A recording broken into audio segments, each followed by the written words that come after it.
सजिलो तरिकाले बनाउन सकिने यो राइता कोले खानु भएको छ यो समर सिजनमा त हेल्दी पनि मानिन्छ अनि अति धेरै टेस्टी पनि हुन्छ है।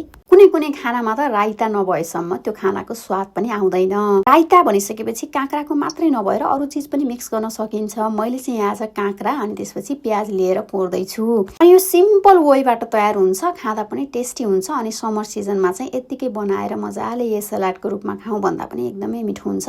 यसको लागि चाहिँ मैले यहाँ काँक्रा लिए, काँक्रा कोरेँ, त्यसपछि त्यसलाई साइड लगाएर अब काँक्रामा आउने पानी पनि मैले फ्याँक्दिनँ, त्यो सँगसँगै राखिदिन्छु। यसमा चाहिँ प्याज अनि गाजर छ भने गाजर, फ्रेस टमाटर छ भने टमाटर, त्यो पनि राख्दा मिठो नै हुन्छ। मैले चाहिँ आज प्याज र काँक्राको मात्रै बनाउँदैछु। प्याजलाई कोरेसम्म कोर्दा अलिक मसिनो हुने भएको भएर हल्का मसिनो टाइपले चप गरेर मात्रै राखेँ अनि यसमा चाहिँ दही एड गर्दैछु मैले। यसमा राख्ने भनेको बिरे नुन, थोरै भुटेर राखेको जिरा धनियाँको धुलो राख्यो भने अझै टेस्टी हुन्छ। त्यो चाहिँ मसँग सकिएको रहेछ। मैले बिरे नुन राखेँ अनि मसिनरी चप गरेर ग्रिन खुर्सानी हुन्छ भने त्यो पनि राख्दा मिठो हुन्छ।